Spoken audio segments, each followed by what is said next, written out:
I begged her for an ounce of her strength so that I could put one foot in front of the other.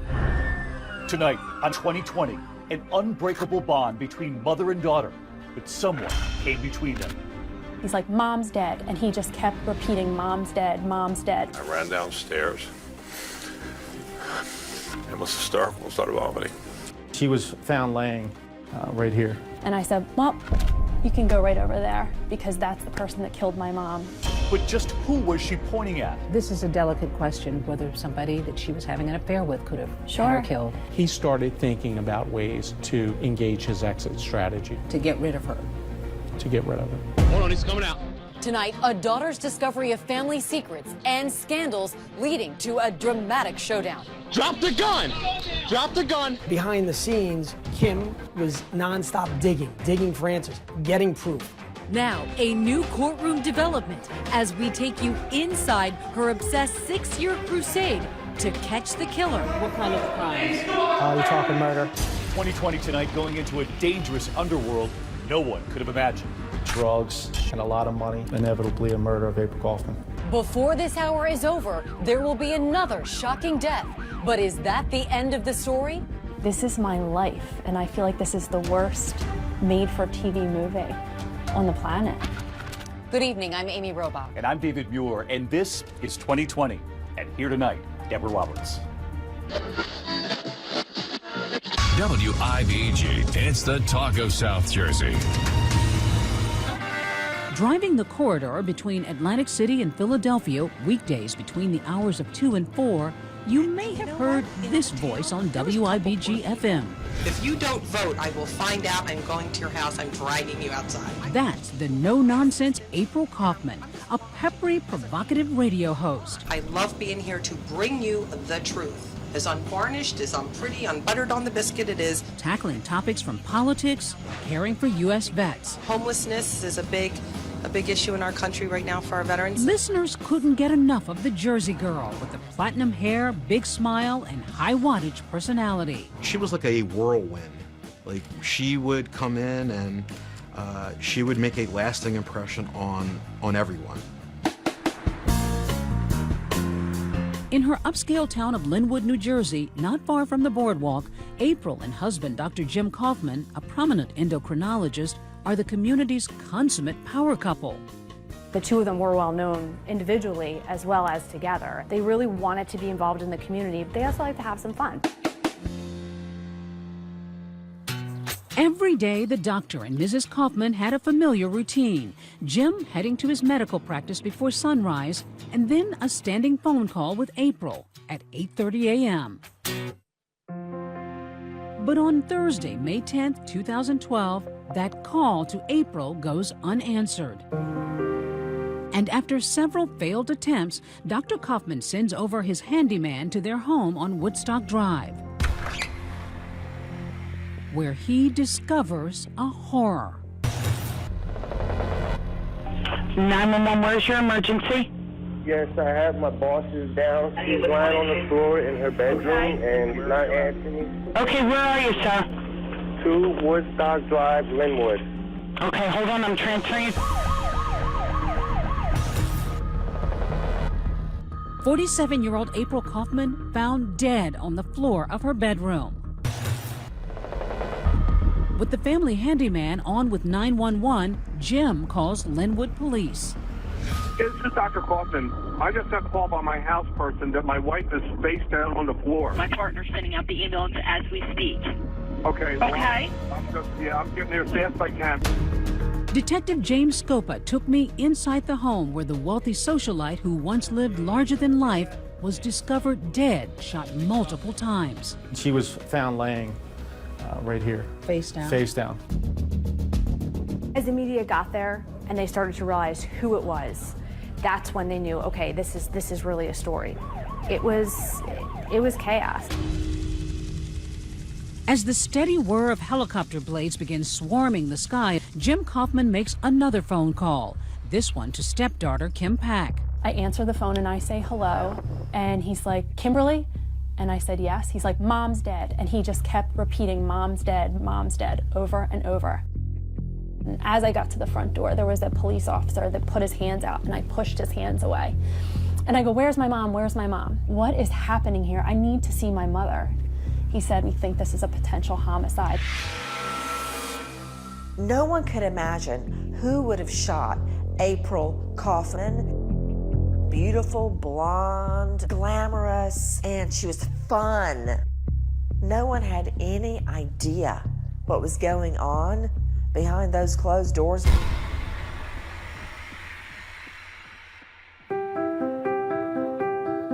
She made everybody feel like they were her best friend. Didn't matter who they were, the checkout, the parking lot cart guy, you know, hey beautiful, hey handsome, how you doing today?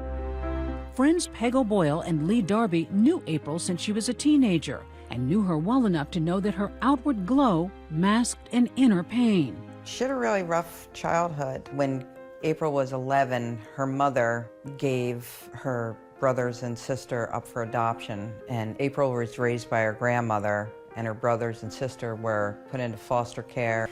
You know, I think she had her thirst for being, you know, feeling loved. She just wanted to be loved. She would discover unconditional love at 17 when she gave birth to Kim with her first husband. She was an incredible mom. She seemed to just instinctively know what to do. She always spoke to Kimberly like a little adult, and we used to call her Agnes, Agnes Beeswax, because she was this little old soul.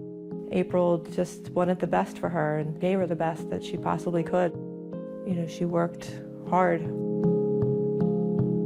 April dropped out of school when she became pregnant, but she got her GED. She clawed her way back. She opened a salon, a catering business, a cafe, a charity worker. But while April worked hard, she played hard too. She liked motorcycles and fast cars? She did. When she got her first motorcycle, she said, "I'll give you $300 to get on the back of my motorcycle." And I was like, "No way." My feet are on the ground, and she would be like, "All right, $500. And I'm like, "No, I'm not getting on the back of your motorcycle." Just the need for speed, and wasn't afraid. After 2 failed marriages, she meets Dr. Jim Kaufman. Friends and family say the wild child finally had found her match. He drives a Harley, he's smoking cigars, he's a Green Beret in the military, a doctor. In fact, this caricature sketched for Jim's 60th birthday seems to sum up the couple's life. There's April, the buxom Jersey girl, overshadowed by her larger-than-life new husband, who's prominently depicted with a gun, big cigar, and something else, military tattoos. Conditions.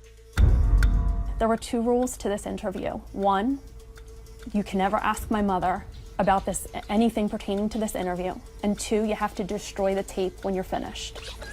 That's a little mysterious. Yeah, but you know, I just thought out of respect, this is what he's asking. He talks about how motivated to mount a campaign, using her radio voice to demand quality health care for veterans. This was such a big issue that affected our veterans and our state, our country. So I will thank my husband for a lot of the things that I've learned over the years. April felt that veterans should be treated like rock stars. So how did this fierce and loved advocate for casualties of war become a casualty herself? Kim has an idea and approaches investigators with a shocking declaration. as I made my way out into the cul-de-sac, I look up in the air and there's all these news choppers flying up above. And I said, well, you can go right over there because that's the person that killed my mom. Stay with us.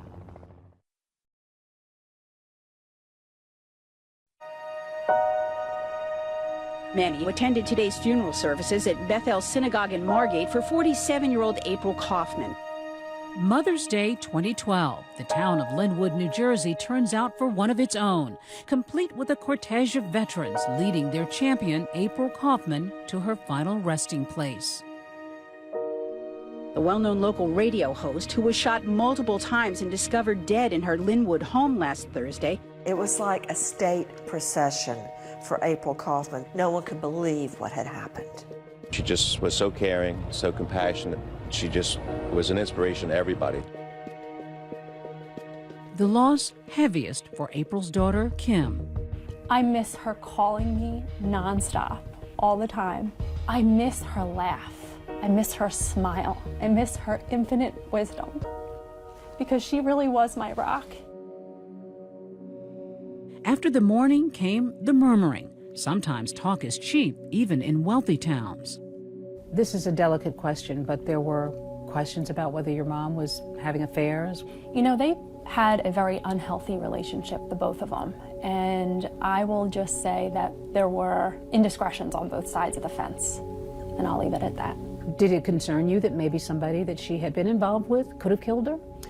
No, but I certainly provided those people's names to the police, and I allowed them to do their due diligence. While the community is in shock and awash in rumor and innuendo, listen to this, April's final radio broadcast, where she sounds like a woman who thinks her days are numbered. And my bottom line is, if nothing else, of my legacy of leaving, a really beautiful daughter and 2 grandchildren on this planet, I really hope to God that people, hey, I could get a flyover at my funeral now. You listen back to that and you think, did she have a premonition? It's kind of like she was trying to tell us something, I believe. In those early days after her mom's death, there's one thing gnawing at Kim. One person she's curiously not getting consolation from? Her stepdad, Dr. Jim Kaufman. Dr. James Kaufman was a very well-respected and well-regarded member of this community. But to Kim, stepfather Jim was a very different person. He was very cold to me, always kept me at an arm's length. Literally. Just look at the pained body language in this video taken on Kim's wedding day. 1, 2, and 3. Here we go. Take a close look. He steps into the scene. He smiles one time for the camera to flash. Then he goes back to a very taciturn demeanor and steps out. No hugging, no kissing, no warmth, nothing.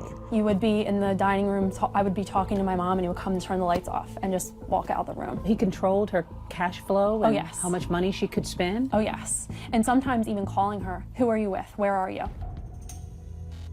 And just 2 months before April's murder, it seems the bloom was officially off the rose of her nearly 10-year marriage.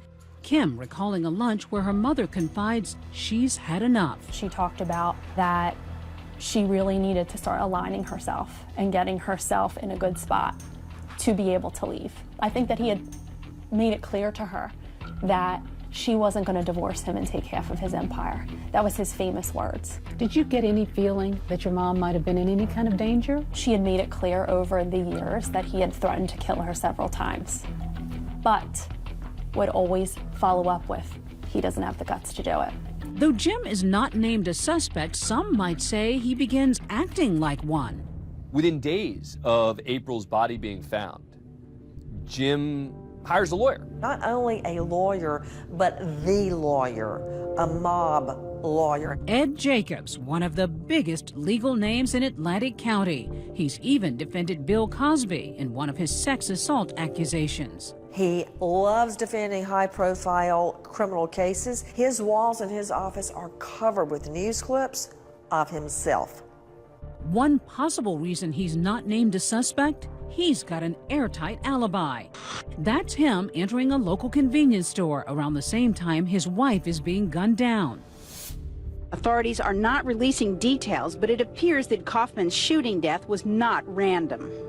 I meet him in a restaurant, and he says to me, let me tell you something. I have a very good attorney, and I'd been advised to not speak to anybody about this. He's like, you might need to really start to realize that this is never going to be solved. And I said, well, I'm not going to realize that. I said, because I will never stop finding out. And I walked away, and I never spoke to him ever again. As the months drag on, Kim says the only cold shoulder icier than Jim's is the one she's getting from then Atlantic County prosecutor Jim McLean. I had several meetings with him, and he would just say it was active and open and not really say much more. Did you get the impression that he was determined to get to the bottom of this? No. Then, on the one-year anniversary of April's murder, many turn out for a candlelight vigil, including so many vets she made her cause. Noticeably absent, Dr. Jim Kaufman. he marks the milestone another way. We discovered that he was getting ready to auction off all of April's belongings and hadn't given anything to Kim. How crushing was that for you? Beyond, because the things that I asked for that belonged to my mother were family heirlooms or possibly Disney coffee mugs. With her mother and all those mementos lost, Kim tries to adjust to a new normal while raising her 2 young sons and holding down her job as a pharmaceutical sales rep.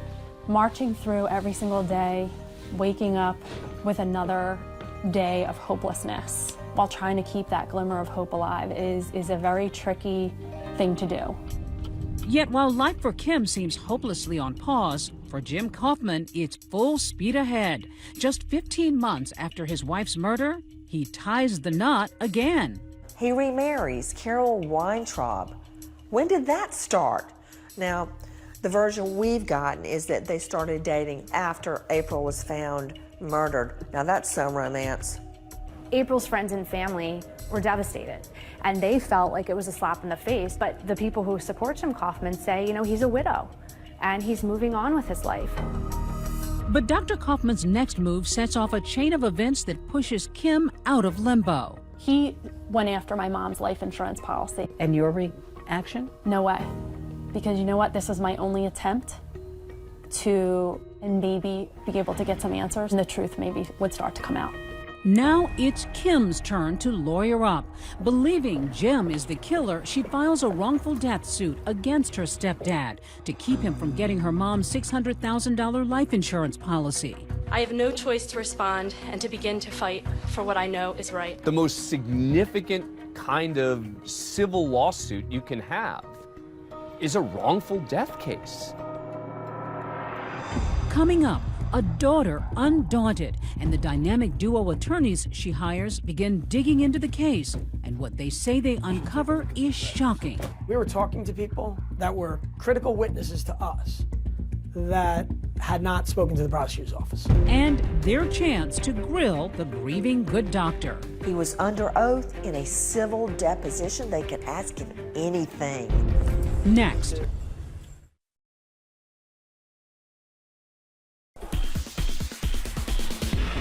Atlantic City, legendary for its slots, signature shows, and of course, this moment. But the boom and the bust of the casino industry has made America's favorite playground a hotbed for crime, corruption, and a startling number of unsolved cases. Cases like April Kaufman's, but Kim Pack and her dogged attorneys, Patrick and Andrew Darcy, drill down, determined to get answers. Behind the scenes, Kim, with us, was nonstop digging for answers, getting proof. We were on an island, all on our own. But the tide may be turning. I grew up on the beaches and the boardwalk of Atlantic City, and I always say I have sand in my shoes. Meet Damon Tyner, son of one of Atlantic City's fabled firefighters and a longtime cop. Your dad was a bit of a legend. Yeah, he was very well known throughout the community. But the younger Tyner made a name for himself as a Superior Court judge. Good to see you. How you making out? So they named a pizza for me. I think right here. Yep, that would be me. And then last year, I, Damon G. Tyner, became the first black prosecutor in the county's history. So help me God. Many seeing him as the city's much-needed savior. You're doing a good job, man. I appreciate it. Great job. Thanks a lot. Thank you. Joey, you all right? No, I'm not judge anymore. Good to see you. That man's cleaning up AC. There you go. You took a pledge when you took the office. Tell me about the pledge. Dating back to 1970, there are about 140 unsolved homicides. I urged my executive staff to tell me which cases were most solvable. Unanimously, they all came back to me and said, the murder of April Kaufman. But Tyner is sworn in almost 5 years after April Kaufman's murder. 5 long years. A lot of people wondered why 5 years passed and no recognizable work had been done. It wasn't that there were glaring mistakes. It was just an omission of effort, you might say. We wondered about that and tried asking former prosecutor Jim McClain about the investigation. His spokesperson tells 2020 McClain has no comment. Fortunately, Damon Tyner became prosecutor, and his team came to the conclusion that this case should be prosecuted. For the first time, someone's listening here. Tyner agreed to meet Kim Pack and her lawyers within that first month. What did that mean to you? The fact that I was lucky enough for him to say, I'm going to take a second look at this.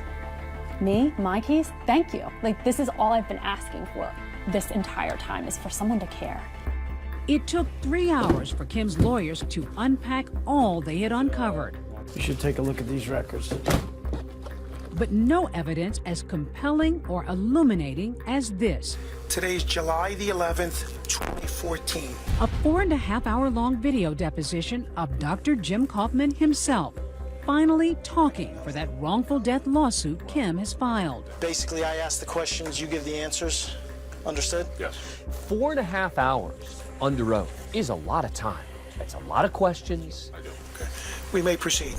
That was the first time he could be compelled to talk.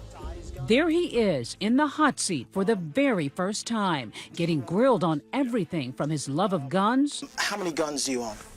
Approximately 18. To the moment he first saw his wife lying lifeless on the floor. I ran upstairs. I looked inside and unfortunately saw April lying there. And she wasn't moving, and she had a pallor, which I've known after 30 years is obviously someone has passed away. And I ran downstairs and went out on the lawn and was hysterical and started vomiting. Okay, do you have tissues, by the way? I got them. Do you need to break? When I look at a deposition, I sometimes turn the sound down. I don't want to hear what they're saying. I want to see what they look like and what their facial expressions are. He struck me as a manipulative guy. But there's a barrel-sized bombshell about to drop. The doctor's casual and stunning admission about a secret he's been keeping for years. Seems that time he spent in the Special Forces wasn't so special. Have you ever served in any branch of the military? No. That's right, Dr. Kaufman forced to come clean about his so-called... Did you ever tell Kim Pack you were in the military? Yes. Okay. Did she ever do a project for college, and part of the project was you being in the military? Yes. And what you went through? Yes. And that you carried bodies? Yes. And the torture that you had gone through? Yes. Did you ever tell anyone that you were a Green Beret? Yes. Who'd you tell? I don't recall how many people I told. So he created this background that didn't even really exist. That is correct. Once you start examining someone who is bold enough to engage in stolen valor, you start realizing that there are other aspects to this man's life that would require us to investigate. But in that deposition, Dr. Kaufman posits his own theories about who may have killed his wife. Who do you think did it? I thought it could be someone who was one of the veterans. The last choice was that it was someone in a motorcycle gang. What motorcycle gang? The Pagans. The Pagan motorcycle gang? Remember, April had a penchant for motorcycles. Could that mean she was in deep with the kind of people known for violent behavior? The pagan outlaws are the equivalent of the Hells Angels. They are felons of the most dangerous sort. Coming up, a stunning turn in the Kaufman case. No, I killed myself. Leading to a standoff in the Garden State. We're on the beat with James Scopa, lead detective determined to crack a big case for Atlantic City's new prosecutor. Was happy when Prosecutor Tyner came in and he allowed us to work on a case and investigate it like we believed it should be. Meanwhile, Kim and her lawyers keep their eye on what they believe is the prize, Jim Kaufman, using his pictures on social media as incentive. I would get a picture of Jim Kaufman and Carol at the Final Four and, you know, smiling, and I'd put it on my brother's screen so that when he came in the morning, that would be the first thing he'd see is a picture of Jim Kaufman saying, yeah, so what? I killed her. What are you going to do about it? But there's an unexpected canary in Kaufman's coal mine. It's coming in the form of a tip from the FBI. The feds believe Kaufman may be involved in another unrelated crime. Lo and behold, another investigation related to insurance fraud, his role as a doctor, comes up. Investigators get a warrant to search his office. So they show up at Kaufman's clinic just to look at his records. On June 13th, 2017, we attempted to serve a search warrant at Dr. Kaufman's office here. Within minutes, it's clear this will not be a routine visit. Detective Scoop with the prosecutor's office under the last week. Stay right here for me. Just keep your names off out there. No. What does he do instead of ushering them in as most of us would with? They're there. Changes everything. The husband of a murdered South Jersey radio host and advocate is behind bars following an early morning standoff. Investigators say that same day they seized more weapons from Kaufman and at least $100,000 in cash. That was a game changer. After the standoff with Jim Kaufman, he goes to jail, not for murder, but for weapons charges. He fights to try to get out. The judge would not let him out based on his conduct, and that gives the new prosecutor, Tyner, a chance to really dig into the murder case. Starting with the crime scene. So this is the house here. The bedroom that April was found was upstairs. But the biggest break in the case doesn't come from inside this house at all. We knew Dr. Kaufman that there was a point in time that he was inquiring about having her killed. And how'd you find that out? We were able to get a witness to cooperate with us this past November. That broke the case. And who was that witness? A former member of the Pagans Motorcycle Club. Remember them? They're the ones Dr. Kaufman had pointed the finger at in his deposition. The last choice was that it was someone in a motorcycle gang. What motorcycle gang? The Pagans. But now the tables have turned. One of those pagans ratting out Kaufman, and not just for murder.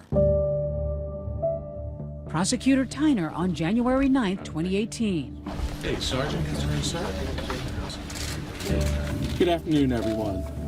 My name is Damon G. Tyner. At a press conference, Tyner lays out the case of an elaborate and secret double life that Dr. Jim Kaufman was leading.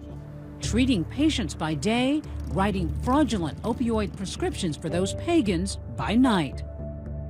They would come in and be patients, and all of a sudden you had a prominent endocrinologist that was prescribing opioids and all kinds of other painkillers when that wasn't quite his practice. So he's got the power of the prescription, and then they've got the gang activity. Essentially, they were flooding the market with opioids and selling them at a marked up price.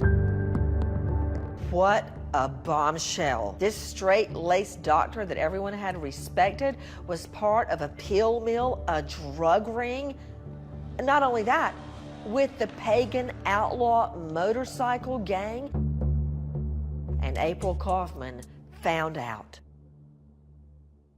Found out and, according to Tyner, threatened to expose his secret seedy double life.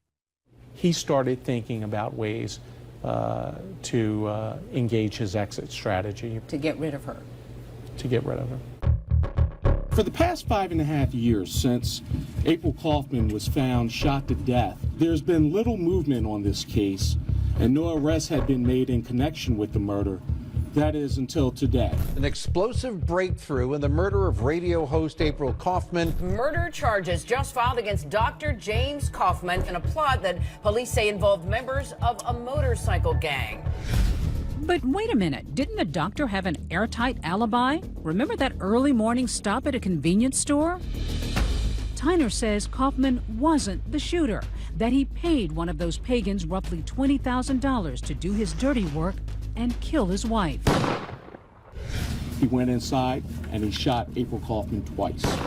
And ironically, that alleged hitman died a year and a half after April's murder of an opiate overdose, his pills prescribed by, you guessed it, Dr. Jim Kaufman.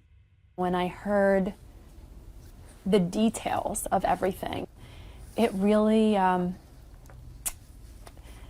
was unbelievable. I feel like this is the worst made-for-TV movie on the planet. The prosecutor worries Dr. Kaufman could be targeted by pagan members in jail, so they move him upstate to the Hudson County Correctional Facility as they begin gearing up for their first major trial. Finally, a chance to close one of those Atlantic County cold cases. But then, another shocking turn. Dr. James Kaufman dead. Officials with the Hudson County Correctional Facility confirmed that he died at 9:20 this morning. What was your reaction when you heard this? I was stunned. The story started off terrible and is ending terrible. Dr. Jim Kaufman dead. But how? Were you worried that he could be hurt in prison? That's always a concern. Will justice ever be served? Stay with us.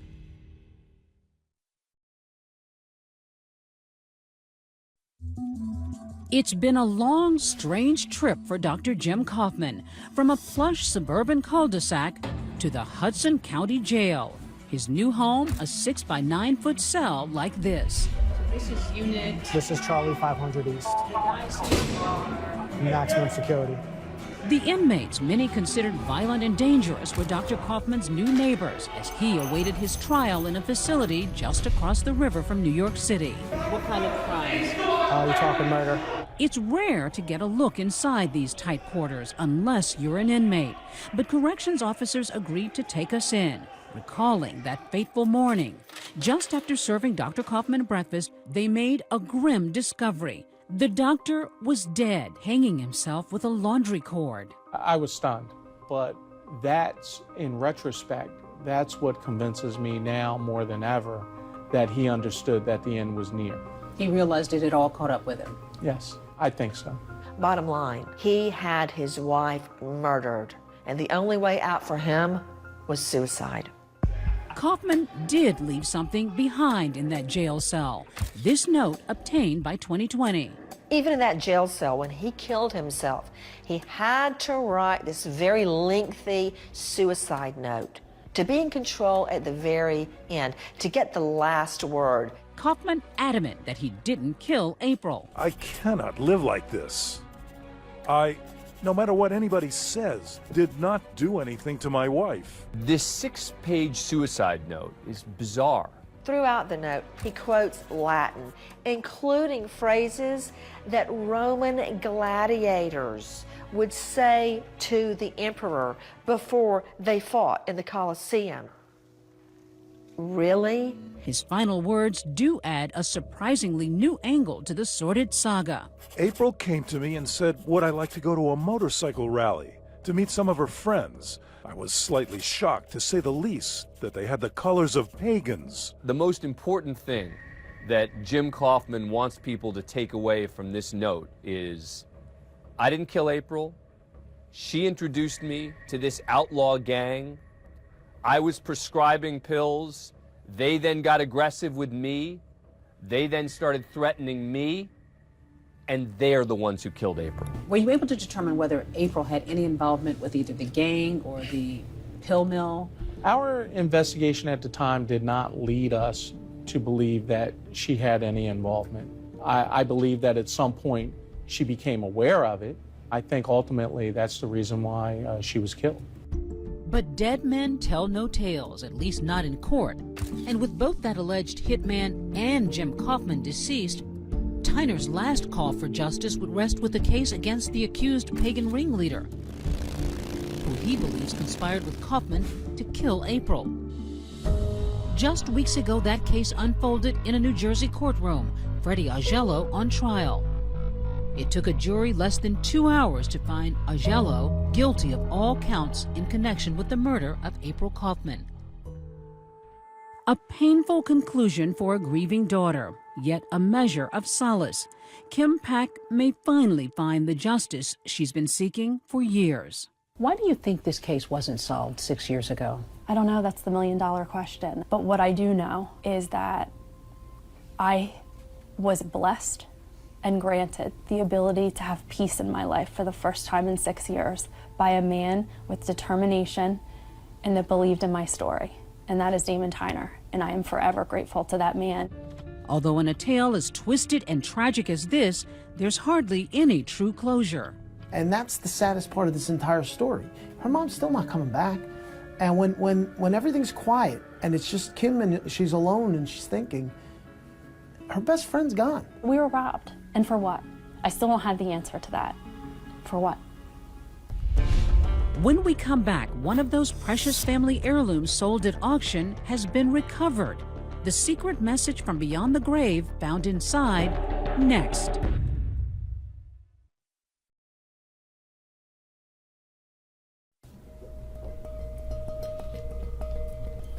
Kim Pack doesn't just resemble her mom, she's inherited the same passion that made April Kaufman so beloved.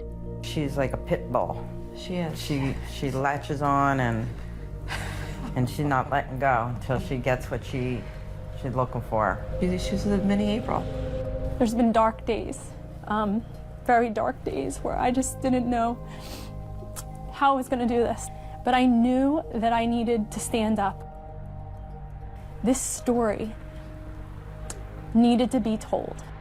But in that darkness, something special. Remember when Jim sold off all of April's belongings? Turns out Lee Darby and Peg O'Boyle, dubbing themselves April's Angels, swooped in. These women got together and they were on the phone calling people, raising money to be able to buy back things that belonged to my mother. So that's how you got the last remnants of your mom's things? Yes, and my mom collected these little Limoges things, and this was the first item that I touched from the auction. And inside this note, it says, "To Kimberly, from Mom. Whenever you look at this, you know you're always loved. You're so special. Best wishes for the rest of your life." And you had no idea that note was there? No, and I feel like this was meant to be. I feel like I was meant to have this. I keep this by my bed. It reminds me that my mom is with me all the time.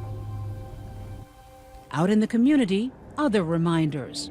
My husband and my boys got this bench dedicated for her. It's special because it's a spot that we stop and my kids will.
Bring up a memory or they will talk about her.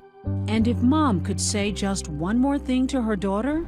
I think she would say to me now, you can breathe, you can go on and live, you don't have to be sad anymore. And thank you for fighting.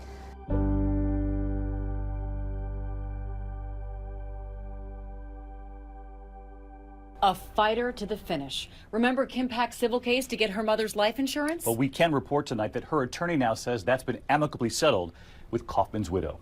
And that is 2020 for tonight. I'm David Muir. And I'm Amy Robach. From all of us here at ABC News in 2020, good night.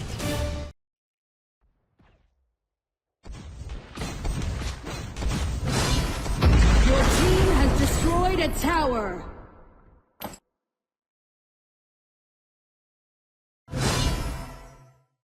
Your team has destroyed a tower. An ally has been defeated. Onslaught!